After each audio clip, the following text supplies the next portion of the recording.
Hello नमस्कार। मैं doctor Surendra खंसली ज्योतिष आचार्य ज्योतिष की इस नई श्रृंखला में आपका स्वागत करता हूं। दोस्तों, आज बात करेंगे हम स्कॉर्पियो साइन की, वृश्चिक राशि की। और वृश्चिक राशि में ये देखते हैं कि जो ग्रह गोचर की स्थिति है उससे आपके स्वास्थ्य पर क्या प्रभाव पड़ता है। उसके साथ साथ में ये भी देखेंगे कि 2025 का जो विशेष आयाम है जो देवगुरु बृहस्पति से है, साथ साथ में जो शनि का जो ट्रांजिट है और शुक्र का जो ट्रांजिट है, ये विशेष करके क्या बताते हैं। साथ साथ में जो राहु केतु भी हैं, ये विशेष प्रभाव के लिए किन स्थानों में है और उसके बाद ट्रांजिट कहाँ पर मई में होने वाला है, इन सब के बारे में आपको जानकारी देंगे। आइए, सबसे पहले तो मैं ये बताना चाहूँगा कि जो आपकी राशि है, आपकी राशि के जो लॉर्ड हैं वो है मंगल। मंगल बहुत प्रभावित होते हैं और मंगल का जो मार्स का जो अपना सबसे बड़ा जो साम्राज्य होता है, या जिधर की पूर्ति करना होता है, या जिस दिशा में चलना होता है, वो एक सेनापति के रूप में होता है। सेनापति का मतलब है कि आगे से चलना और उन सब चीज़ों का अनुमान लगाना जो कि किसी प्रकार से भी भविष्य में होने वाली है। मंगल का, चूंकि आपकी राशि के प्रतिनिधित्व करने वाले मंगल ही हैं, डोमिनेट हैं आपकी राशि के लिए, इसलिए सबसे पहले हमें मंगल का गोचर देखना होता है कि आपकी राशि में मंगल का गोचर कहाँ पर है। 2000 जो 2025 है, 2025 है, इसमें भी जो अंक है, जो मंगल का अंक यदि लेके चलते हैं तो 9 अंक आता है अंक ज्योतिष के अनुसार। और ये जो अंक है परफेक्ट है 2025 की, 2025 की प्रिडिक्शन करने के लिए।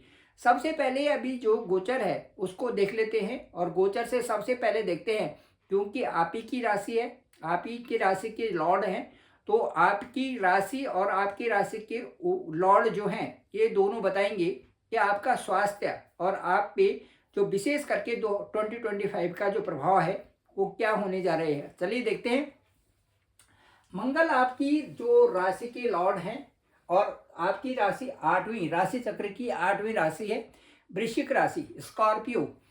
अब यहाँ से जो मंगल की स्थिति है ठीक इस हाउस में है।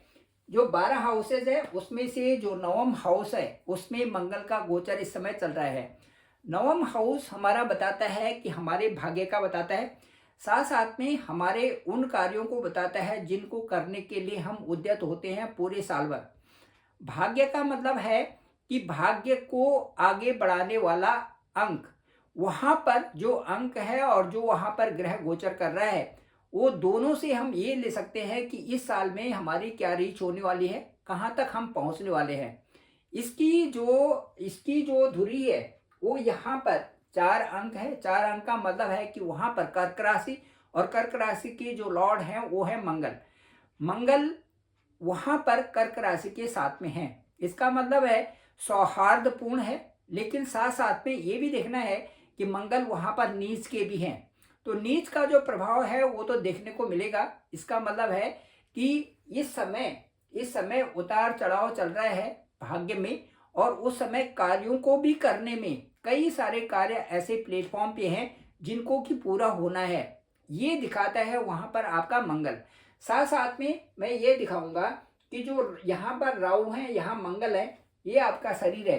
तो अभी कुछ स्वास्थ्य में जो जनवरी, फरवरी और मार्च का महीना है, इसमें आपने स्वास्थ्य पर भी ध्यान रखना है। आप अच्छी डाइट लें, अच्छा पानी पिए, ये बहुत जरूरी आपके लिए है। और अपने स्वास्थ्य का ध्यान भी आपको रखना ही है। क्यों? क्योंकि मंगल अभी बकरी होकर के 21 को यहाँ पर आएंगे, फिर यहाँ पर जाएंगे, और मंगल की जो स्थिति होगी 3-4 महीने के लिए, ये एक देखने लायक होगी। और यहाँ पर स्वास्थ्य का भी ध्यान रखना जरूरी है। जब भी मंगल अष्टम में जाते हैं तो अष्टम में मंगल के प्रभाव हमारे स्वास्थ्य पर देखने को भी मिलते हैं।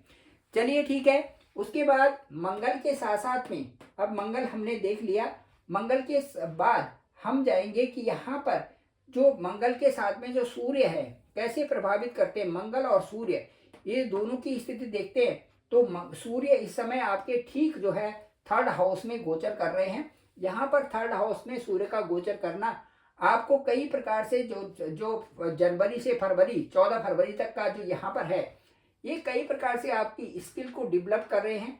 आपके बोलने का तरीका, आपका कार्य करने का तरीका ये बहुत अच्छा है। व्यवसाय या नौकरी के फील्ड में भी यहाँ से जो सूर्य है आपको आगे बढ़ाने के लिए आपको मजबूत कर रहे हैं। इसका मतलब ये है कि जब सूर्य का यहाँ से दसम स्थान से और थर्ड प्लेस पर यहाँ पर प्लेसमेंट है, तो वहाँ यहाँ से और भाग्य को भी कई महीनों में आगे बढ़ा रहा है। कुल मिलाकर के भाग्य की ही बात इस समय की जाए तो भाग्य करियर में आपकी उन्नति के पूरे चांसेस दिख रहे हैं। जो सूर्य का गोचर होगा इस तरह से यहाँ पर होगा, जो इन स्थानों में भी सूर्य का गोचर आपको काफी तरक्की दे सकता है। अब इसके बाद यदि गुरु की बात करें आपकी राशि में, वृश्चिक राशि में, तो गुरु इस समय 7th हाउस में यहाँ पर है। 7th हाउस में गुरु का रहना यहाँ पर, क्योंकि यहाँ पर गुरु अभी बकरी है और 4 फरवरी के बाद मार्गी होंगे। कुछ कार्य या कुछ व्यवसाय जिनमें कि हल्कापन आ रखा है, वो 4 फरवरी के बाद यहाँ से अच्छी तरक्की वो लोग करेंगे और अपनी नौकरी में भी अच्छी तरक्की करने के उनके पूरे आसार हैं। अब जो गुरु हैं वो आपके, यदि ये 2nd हाउस के और उसके साथ साथ में ये 5th हाउस के लॉर्ड है। 2nd हाउस हमारा बैंक बैलेंस का होता है, हमारे कुटुंब परिवार का होता है, हमारी वाणी का होता है। और ये जो 5th स्थान है, यहाँ से हम प्लानिंग्स और कई प्रकार की चीज़ों को देखते हैं। हालांकि 5th स्थान कई प्रकार की अनिश्चितताओं का है। जैसे गुरु यहाँ पर है, राहु यहाँ पर है, तो इसका मतलब ये है कि राहु यहाँ पर 5th स्थान में है और गुरु यहाँ पर है, तो जो कार्य हो रहे हैं उनमें कई प्रकार से, जैसे लव रिलेशन होता है या किसी के साथ में रिलेशन रखने को जो होता है, ये 18 महीने से यहाँ पर राहु का प्रभाव ठीक नहीं रहा होगा। कोई भी यदि किसी से बातचीत होती है अपने मित्रता के बारे में या अपने आगे बढ़ने के बारे में, या फिर वहाँ से जो शिक्षा को हम देखते हैं, तो राहु ने कहीं ना कहीं यहाँ पर 18 महीने से आपके साथ में कुछ न कुछ यहाँ पर परेशानी पैदा जरूर की होगी। इसके साथ साथ में जो भी लोग लव रिलेशन में हैं उनके लिए भी जो 18 जो महीने बीते हुए हैं, 18 महीने जो बीते हुए हैं, उनमें काफ़ी कुछ परेशानी हुई होगी। क्योंकि राहु जहाँ पर गोचर करते हैं वहाँ पर उतार चढ़ाव आना स्वाभाविक ही है। तो ये यहाँ पर से, और बृहस्पति यहाँ पर थे, यदि यहाँ पर राहु न होते तो बृहस्पति का ये घर होता और कई प्रकार से कार्य बनते आपके, जैसे सगाई है, शादी है, मांगलिक कार्य है, और उसके साथ साथ में कई ऐसे कार्य भी होते जिन कार्यों में कि आप आगे बढ़ना था, जिसने जिंदगी जो लाइफ से संबंधित है, चाहे वो शादी सगाई हो या संतान से हो, संतान से संबंधित हो, संतान की संबंधित की चिंता हो, ये सब आपकी दूर होती यदि यहाँ पर राहु ना होता। अभी राहु यहाँ से ठीक 18 मई को यहाँ से इस हाउस में चले जाएंगे। जैसे ही यहाँ से यहाँ पर हाउस में चले जाएंगे आपकी ये सारी चिंताएं दूर होंगी। 18 मई को राहु का शिफ्ट होना ही आपके लिए एक बहुत बड़ी बात होगा, क्योंकि ये स्थान विरक्त हो जाएगा और यहाँ इस स्थान में जो 12 अंक है और यहाँ पर जो ये यहाँ पर जो गुरु हैं, ये इनका जो बहुत अच्छा प्रभाव यहाँ पर रहेगा। लेकिन तब तक गुरु भी यहाँ से इस स्थान में आ जाएंगे। फिर भी मैं ये कहूँगा कि गुरु की जो दृष्टि होगी, गुरु का जो यहाँ से दृष्टि 1 2 3 4 5 6 7, ये देखिए आपके कुटुंब परिवार पर होगी, आपके परिवार पे होगी, आपके कुटुंब पे होगी, आपके वाणी पे होगी। आपके जो नेचर में भी बदलाव आएगा, साथ साथ में आपके कुटुंबी जन भी आपके साथ में बहुत अच्छे तरह से व्यवहार करेंगे। कुटुंब में भी मांगलिक कार्य होगा और कई तरह की अच्छी जो प्रगति है वहाँ पर उससे ये बृहस्पति के गोचर होने से कई सारी चीज़ों में यहाँ से अंतर आएगा। ठीक 15 मई को यहाँ पर आएंगे और उसके बाद आपके कुटुंब पे और उसके बाद आपके धन स्थान पे यहाँ पर जो बृहस्पति की सीधी दृष्टि होगी, जो दृष्टि कई मामलों में आपको सुख समृद्धि बनाएगी। नई चीज़ों में जो आप लेने की और जो परचेज करने के लिए आपने सोच रखा है, वो सारी चीज़ें आपके साथ में आपको मिलेंगी। परिवार के साथ में भी मांगलिक कार्य होंगे, कई अच्छे कार्य होंगे, क्योंकि बृहस्पति की जो भी दृष्टि होती है वो आपके लिए बहुत सुंदर होगी। थोड़ी सी ध्यान देने वाली बात ये होगी कि जब अष्टम भाव में कोई भी ग्रह गोचर करता है तो अष्टम रोग स्थान को कई बढ़ा देता है। ये हमारा रोग स्थान है, यहाँ पर रोग ऋण और शत्रु होते हैं। इस स्थान को यहाँ से 6 और 8 का जो होता है संबंध, यहाँ संबंध होता है, या फिर 8वें भाव में यदि कोई भी ग्रह होता है तो उससे संबंधित कुछ ऐसी परेशानियां आने की संभावनाएं बनती हैं।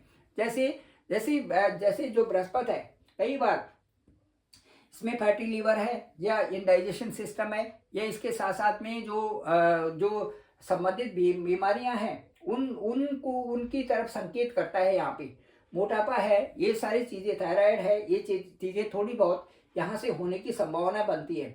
इसलिए बृहस्पति के जब यहाँ 15 मई को आएगा, थोड़ा सा यदि आप अपनी डाइट पे और अपने पानी और अपना साफ सुथरा भोजन लें, अच्छा सा अपने ऊपर ध्यान रखें, योगा और एक्सरसाइज करें, तो मुझे लगता है कि ये चीज़ें भी आपके साथ में नहीं होगी।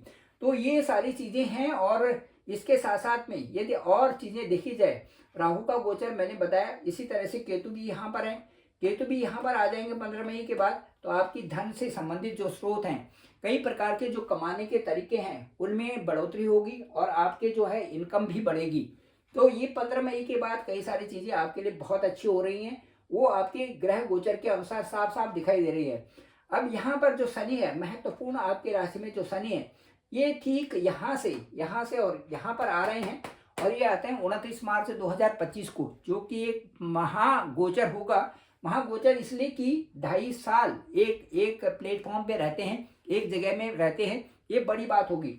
यहाँ पर जैसे ही शनि यहाँ पर आएंगे, कई चीज़ों में बदलाव आपके लिए आने वाला है यहाँ पर। तो यहाँ से, क्योंकि यहाँ पर जो है शनि सुख स्थान में होने के बावजूद कई सारी परेशानियां यहाँ पर आपके साथ में रही होंगी इन 2 सालों में, लेकिन वो सारी परेशानियां अब दूर होने वाली है। जैसे ही आप यहाँ पर आएंगे, आपके शनि की ढैया भी खत्म होगी। शनि की ढैया का मतलब है कि कई सारे कार्य जो कि मन से संबंधित होते हैं, मन पे लगे होते हैं, या मन जब उदास होता है तो हमारे कार्य भी उतनी अच्छी गति से नहीं होती, लेकिन यदि मन खुश होता है तो हमारे कार्य अच्छे होने लगते हैं। ठीक वही स्थिति यहाँ पर सुख भाव में शनि के गोचर के कारण हुई थी, जो कि आपके ठीक इन 2-2.5 सालों में आपके साथ में रही है। वो सारी चीज़ें अब दूर होने वाली हैं। पंचम स्थान में जैसे ही शनि आएंगे, कई प्रकार से जो छटनी हो जाएगी, और उसके मुझे ऐसा लगता है कि जिस स्थान में शनि जाएंगे उस स्थान को बहुत बढ़ोतरी कर देती है। पंचम स्थान के बढ़ोतरी का मतलब पूर्वार्ध भी आपको मिलना वाला है। पूर्वार्ध से जिन कार्यों में, जो कार्य आपके लिए ऊपर से सटल हैं, वो कार्य आपके साथ में होंगी। साथ साथ में आपको ये पता चलेगा कि कुछ कार्यों को जिनको आप जानते भी नहीं, उन कार्यों में भी आप आगे बढ़ने लग गए हो। आपकी स्टडी, आपकी शिक्षा के क्षेत्र में, साथ साथ में जो आपकी विवाह, संतान है, ये सारी चीज़ें यहाँ से शनि अपने उत्तरदायी हो रहे हैं उसके लिए, वो सारी कार्यों की यहाँ से पूर्ति होगी। साथ साथ में मैं ये बताना चाहूँगा कि शुक्र का गोचर अति महत्वपूर्ण आपकी इन भावों से होकर गुजरेगा।